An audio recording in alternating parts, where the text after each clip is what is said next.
All right, so you've been digging into Dr. Wayne Dyer, and we're here to help you sift through all that wisdom, really pull out those golden nuggets. Yeah, yeah, absolutely. We're diving into a YouTube video today. It's called 5 Lessons to Live Mm, by Dr. Wayne Dyer.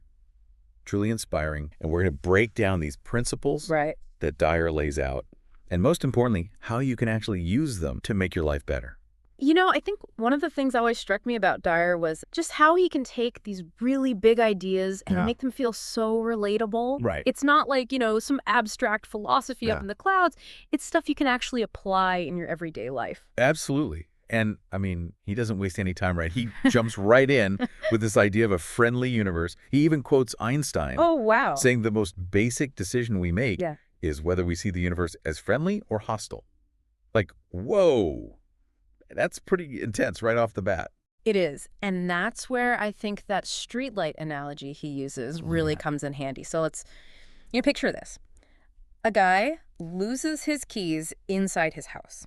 Okay. But he goes outside to search under a street light Mhm. because, well, that's where the light is, right? I've totally done that. Like with my phone, I'm looking in the couch cushions, but it's probably in the kitchen somewhere. Yeah, exactly. But what's the deeper point there with the street light? It's a metaphor for how we often look for external solutions to problems that are actually internal. Like blaming our job for our unhappiness instead of looking at our own, maybe our own thoughts and beliefs. Ah, So Dyer's really challenging us to kind of, turn that spotlight inward. so instead of always asking, why is this happening to me? Yeah, It's more about asking, what's going on inside me exactly. that might be contributing to this? Yes, precisely. And I think you see this, what you might call the streetlight syndrome, everywhere, right? Think about someone who's always complaining about their relationship, Right. but never takes any responsibility for, their part in the dynamic. They're looking for the keys in the wrong place. Wow, that's a powerful way to put it. And it's almost like it's human nature, right, to want to blame external circumstances first. Right. It's easier. Yeah, exactly. But Dyer's saying real change that starts by shifting that focus inward. That's a tough one, though. How do we even start doing that? Well, it all starts with awareness. Yeah. Noticing when we're falling into that trap, that blame trap, Okay. when we're searching for that quick fix Yeah. outside of ourselves, and then it's really gently guiding ourselves back to that internal landscape Oh, okay. and asking those questions. What am I thinking and feeling? Yeah. How are my beliefs, my own beliefs, Yeah. shaping the way I'm experiencing this whole thing? I love that. And this kind of takes us to another one of his big ideas, right? Yeah. This one, it really hit me hard when I first heard it. He says, there are no justified resentments. Wow. Yeah. I was Yeah. like, wait, is he serious? Right. But he really drives home this point with a powerful analogy. He says that, how people say, oh, they died from a snake bite. He's Yeah. like, nobody actually dies from the snake bite itself. It's the venom. Oh, wow. It's the venom, the resentment, he says, that spreads through the system. And that's what can ultimately destroy us.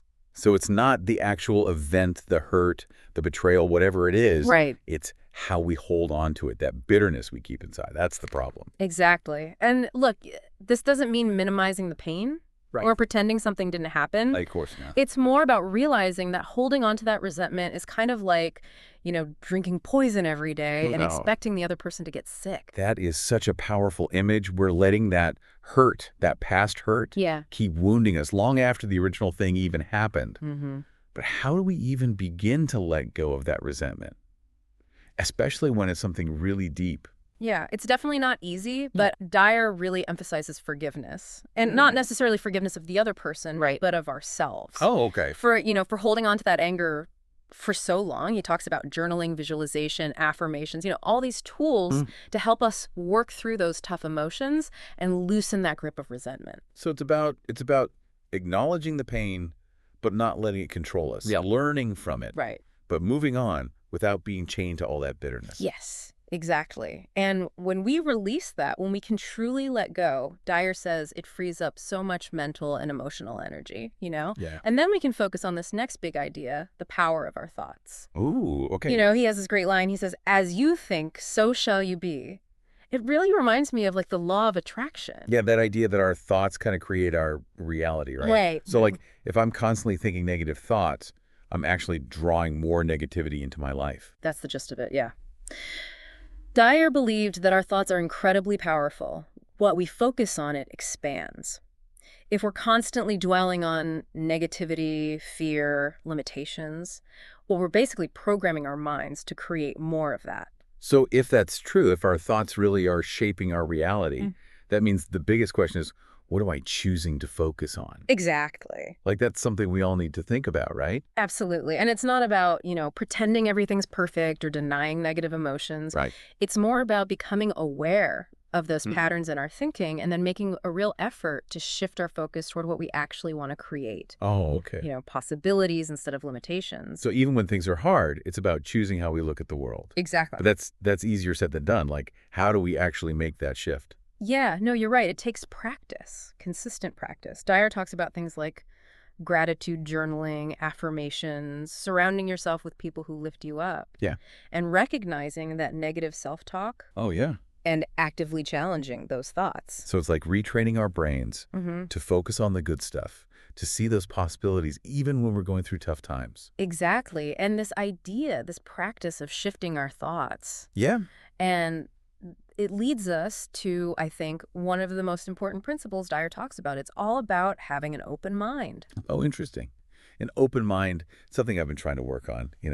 It's just there's so much noise out there these days. Right. Everyone seems to have such strong opinions. It's true. It can be hard to, stay open to other viewpoints sometimes. Well, Dyer really nails it when he talks about having a mind that's open to everything and attached to nothing. Ooh, I like that. It's like he's encouraging us to let go of those rigid beliefs, those things we cling to so tightly, Hmm. and embrace, a world of possibilities. That's beautiful. So what does that look like in everyday life? Well, he contrasts this idea of an open mind with what he calls the tendency to seek offense.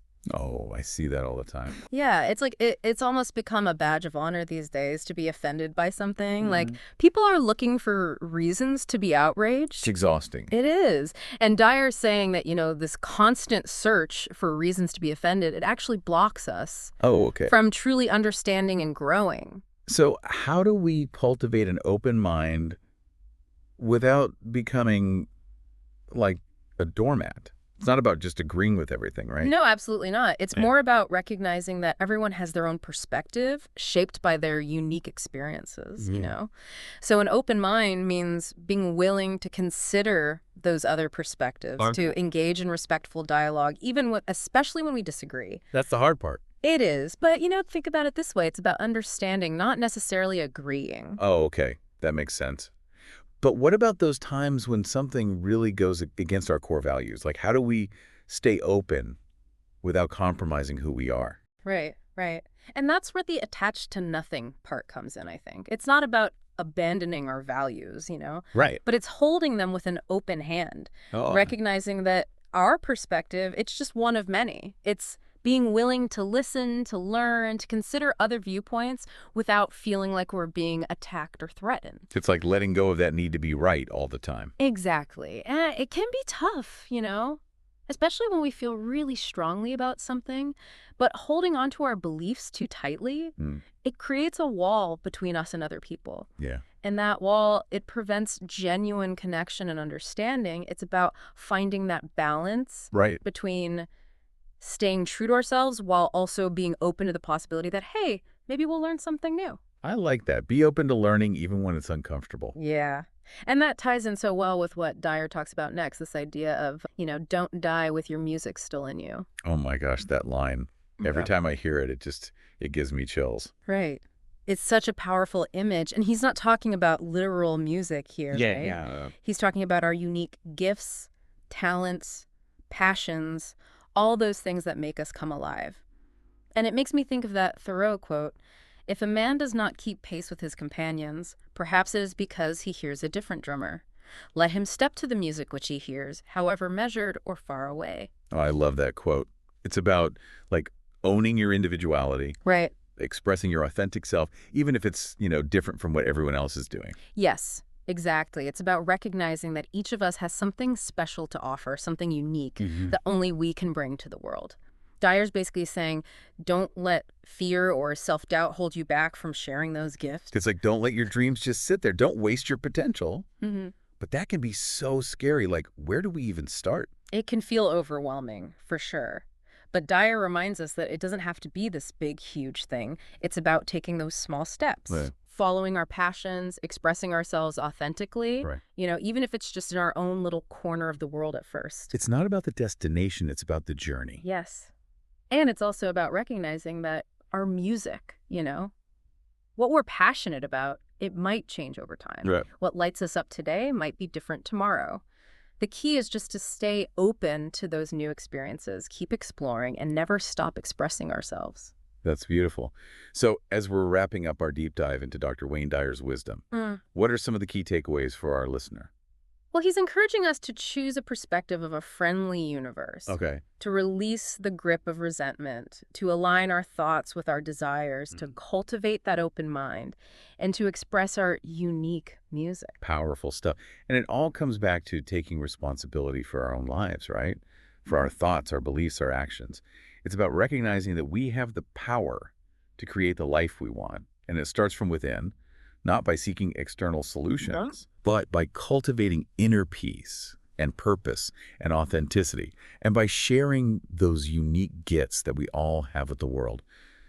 So what's one tangible thing our listener can do, like today, to bring these principles to life? It really is amazing, Yeah. how Dyer's words still resonate with so many people, even all these years later. It's true. It's like his message, it just doesn't get old. Yeah. What do you think it is about his work that makes it so timeless? Well, like we were saying, I think it's because he taps into that deep human desire we all have to live a life that's meaningful, a life that feels fulfilling. Yeah. And he reminds us that we actually have the power to make that happen. I love that. And I think, dear listener, I have a feeling you've got your own music inside you, just waiting to be shared. Absolutely. So go on, get out there and play it, embrace the journey, never stop learning, never stop growing. This has been such an inspiring deep dive, I got to say. All this wisdom from Dr. Wayne Dyer. We really hope you've gotten something out of it, some insights you can use to, really make a difference in your own life. And remember, this journey of self-discovery, it's ongoing.